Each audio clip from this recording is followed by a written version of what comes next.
So there you have it, folks. That is our top 5 best and worst of season 1. But before we go, we have a bonus. Now, we've already revealed, you said your favorite Freddy moment. Yeah. You like rapping. The rapping Freddy. Rapping Rodney. Disc scratching Freddy. I got a few others, but that one's number 1. So I have a few. So my number 1 is Guitar Freddy, because that to me is the epitome of Freddy's nightmare. They're both basically the same. Oh, it's the same shit. Yeah. It's just so over the top. Right. It's just magic. When you think of that compared to Nightmare on Elm Street, number 1.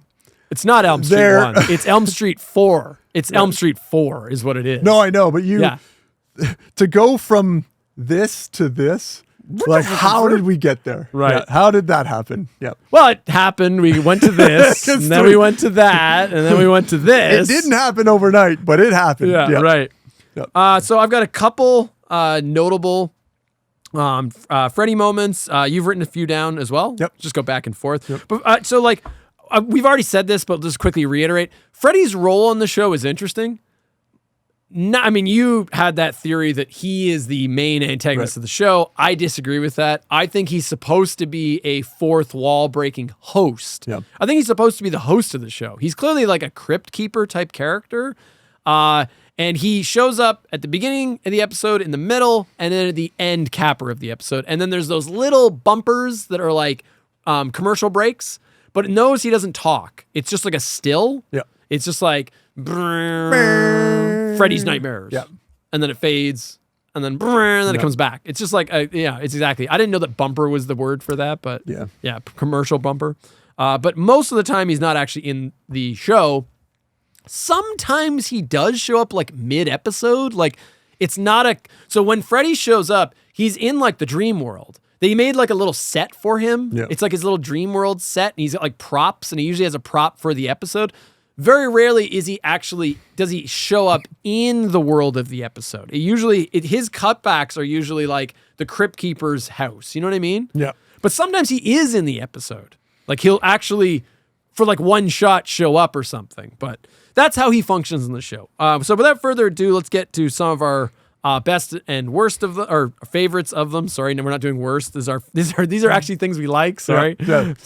Force of habit with Freddy's Nightmares. I'll go first here. No More Mr. Nice Guy, Dentist Freddy. Cool shot. Yeah. Cool shot. So it's like, whatever his name is, Tim, whatever. Lieutenant Blocker. So like the ending of Mr. Nice Guy is like, he goes to the dentist, and then it's like he falls asleep because they give him like the gas. Yep. And then he wakes, or in the dream, it's Freddy, and Freddy's now like his dentist, and he's got his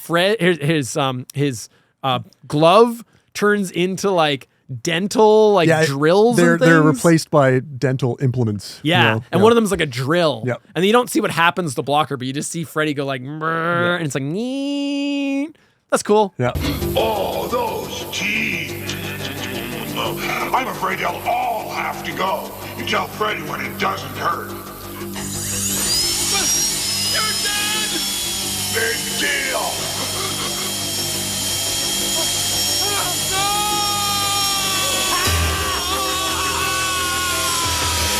Yeah, it feels like something that actually would be in an Elm Street movie. Right, except that in an Elm Street movie, when they come in to find him, his mouth would be completely decimated. Instead, I think he has like a single like drop of blood. Well, they're led to believe that they just gave him too much gas. Oh, is that what it was? That's how he dies, Oh, right? So yeah. fair enough, but I do agree with that. I like that one. Yeah, No More Mr. Nice Guy sucks shit. No one's defending No More Mr. Nice Guy. All right, to you, Mark.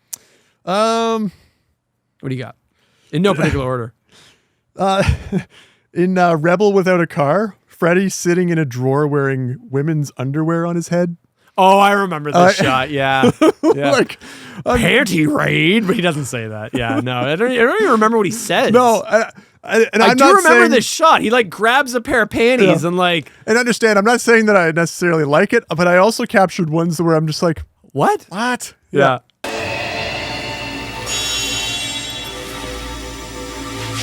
Don't worry. Here at Corpus Rigor Mortis, we're always looking for new members. Boola boola.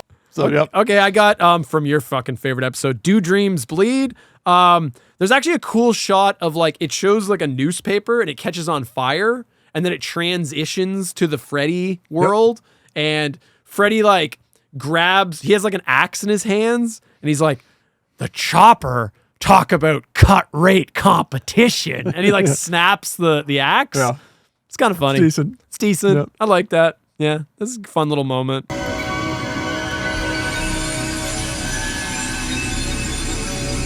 chopper! I hate cut rate competition.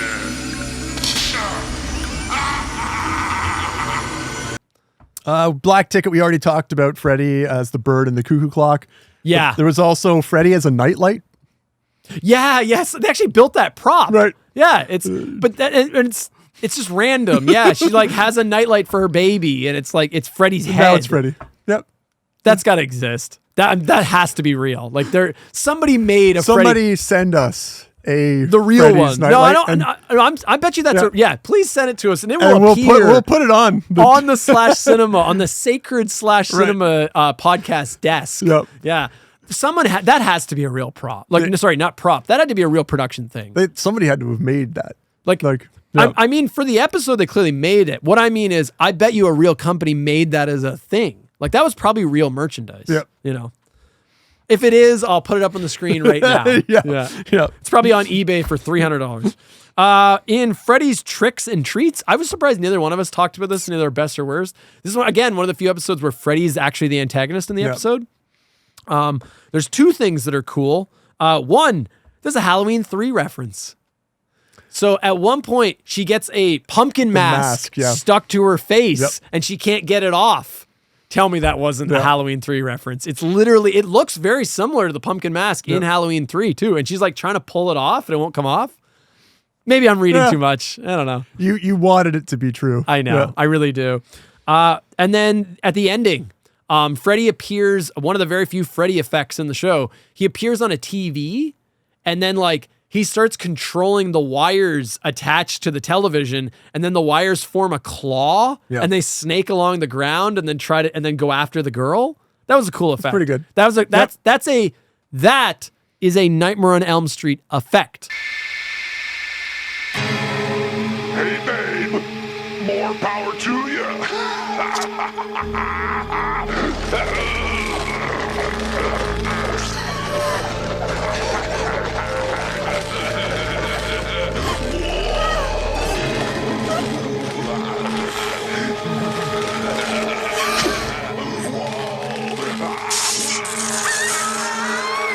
That's something Freddy would do.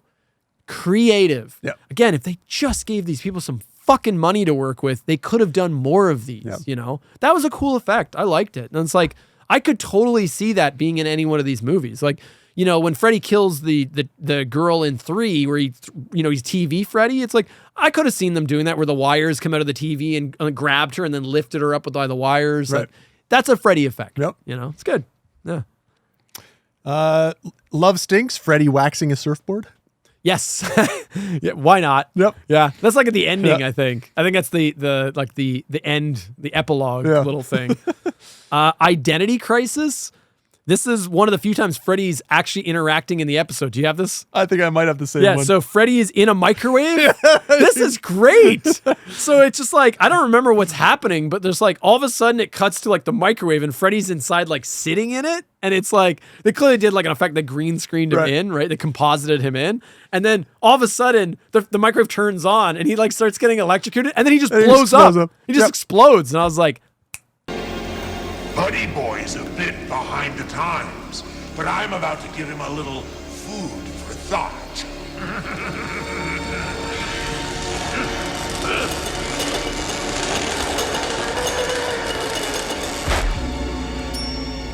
that was good. It's going on the list. That was a good one. I like that. That's fun. That's the kind of tongue-in-cheek shit I want, you know? I have a few from Missing Persons. Go for it. What do you got? Freddy creates a cursed potato chip with his mouth for the babysitter model to eat. I don't remember this. Yeah. Freddy also roasts on a spit. I remember that. Yeah, I remember that. And Freddy's a cop writing flaming tickets. I vaguely remember this as well. And it's funny. I have, Missing Persons, Traffic Cop Freddy. Yes, the Traffic Cop Freddy, where he's actually in a traffic cop outfit. Yep. It's fun. Remember, the life, you say? Maybe your own.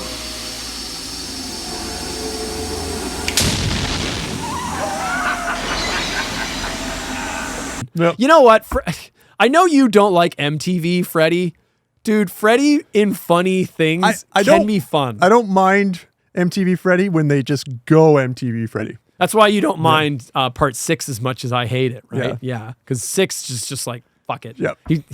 Power Glove Freddy, man. Like, whatever fuck. Like, just go for it. Who cares, right? Yep. This isn't a crazy cool thing, but I got Killer Instinct. There's a neat little shot where Freddy, he's inside a laundry basket, and then his claw comes through the laundry basket. Again, one of the few times he interacts in the episode, and he rips open the laundry basket. He actually uses the claw and tears through it, and then he like peeks out through the sheet. That was a cool little effect. I appreciate the fact that he would have actually had to use that claw prop to slice that open. It wasn't pre-scored. He actually had to slice the fabric. Right. So I'm like, that's cool. It's a good bit of blocking. You know, they actually would have had to have rehearsed that a few times and gotten it. So that's good. I have a few more. I'm trying to figure out which episode it was from. Was there one called Freddy something? Was there an episode? Okay, so I think Beefy Boy made a mistake. Okay. So the episode is actually called Light at the End of the Tunnel. Okay.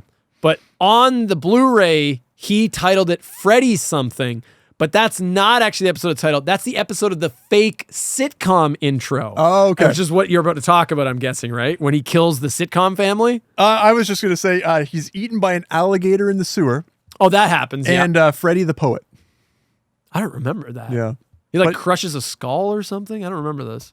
I was talking about the intro. So the intro to that episode is amazing. So it starts off, and it's like, it breaks the format of the show. So it starts off, and it's a fake intro to the show where it's like a sitcom family, and it's like Father Knows Best. And Freddy's sitting watching TV, and he's like, oh, this is crap. And then he's like, I know how I can improve this. Yep. And he like is interacting with the show, but like somehow, and he kills the father, and he like kills the mother, and then he shoots an arrow through the dog's head. I said, killing the sitcom family, even the dog. Yeah, he like killed the dog, just like, Burr! And then all of a sudden the title comes up on the screen, and it's like some shitty title, and I think it's supposed to be like Freddy's own sitcom, and it says Freddy something. Okay. Yeah, that's why I don't think that's the actual name of the episode. I think that was a mistake on the Beefy Boy Blu-ray. Right. Still buy these. They're still... Yeah. It doesn't ruin anything. It tells you everything you need to know about the series that I did not have... I didn't question that was the name of the episode. Yeah. Back to me. Saturday Night Special, Freddy Eats the Building. Do you remember that effect? Yeah. He like comes up behind the building, and they did a pretty good job comping him in. Yeah. And then he just like slurps up the building and like eats it. I thought that was a neat little effect. I mean, it's nothing crazy. It's not groundbreaking, but it was cool. Yeah, I liked it. That's all I have. Okay. Yeah. I have one more. I got The Art of Death, Painter Freddy. It's just like a shot where he's holding like, what are those called? The palette. And there's like an easel in front of him, and he's just like painting something. Did he have a beret on as well? Yeah, I think he has a beret, and then he has a shitty one. Most of these are like he shows up and says like a pun, and this one's like, looks like Jack painted himself into a corner. Yeah. It's like awesome. Yep. And then I've got a few title cards for the bumpers. Some ones of note. You've already mentioned the Cuckoo Clock one. At some point, I don't know when this happened, but I just happened to notice at some point the editor for this show just started having fun. Yep. And whoever was the editor for the bumper little commercial breaks, most of the time it would just be a still image or like maybe 2 seconds of slow-mo, and then it would say Freddy's Nightmares. But sometimes, you know what I'm referring to? I don't know. Sometimes they would alter what you've already seen. So they'd show you a shot, but then all of a sudden, like, Freddy would come into the shot. Like, it's like the editor would manipulate the images so that the bumper would do something that wasn't actually in the episode. Right. So I've got a couple ones of notes. In Missing Persons, when the guy goes to, when he's like, you're going to go to jail now. And he opens the cell, and it's like some creepy, like, cellmate. Do you remember this? He's got like sores on his face. It's like some creepy big fat guy, and he's like, hey, hello, cellmate. And then when they do the bumper, it shows the cellmate, and then his face swaps, and it's Freddy all of a sudden. Yeah, that's fucking amazing. Or actually, it might have been reversed. It might have been that it shows Freddy, and then all of a sudden, Freddy's face turns into the creepy guy's face. I don't remember, but again, the editor just started having a ball. He's like, no one's watching this. And some of this is gold. In the same, it also in Missing Persons. You remember, like, a big thing in Missing Persons is like the guy's driving in the getaway. One of the bumpers is just like, it's so poorly comped, but like Freddy's like, he's all of a sudden riding shotgun with the guy driving. Yeah. It's like such a shitty looking. It's like so badly. It looks like a terrible. It looks like a terrible like Photoshop. What else do I got here? I believe it's also in Missing Persons that they do a face swap because there's like a hitman in that one in Missing Persons. Yes, right? Because that's they also do a face swap with him, I believe, as well, where it's like Freddy goes on his face or he goes on Freddy's face. Like the editor was just having a ball with this one. In Light at the End of the Tunnel, aka Freddy something, there's a goofy cutout where like Dick Miller's standing there, and then like Freddy's just like awkwardly standing beside him at the bumper. Did you catch this one? Yeah, it just looks so shitty. It's like bad Photoshop. And then in Love Stinks, they also do a face swap for Jeffrey Combs. One of them does a face swap. Yeah. Again, I can't remember which is which. I think it's usually Freddy goes on their face or they go on his face. But yeah, at some point, the editor of this show was basically just like, fuck it, I'm having fun. I'm done with this. Yeah, like let's just do some stupid shit. And they can't and bless fire you me. for doing that. Yeah. Bless you for doing that because it added just that extra little bit of like humor to it. Right. It worked. It puts a smile on your face. I can tell you that here we are 30 years later talking about your awesome work. Yeah. So, yeah, it took a while, but you are appreciated. You're now getting the credit you finally deserve on this tiny small subscriber, no one watches YouTube channel. Yeah, you're finally getting your flowers for the tens of people that listen to us and watch this program. Yeah.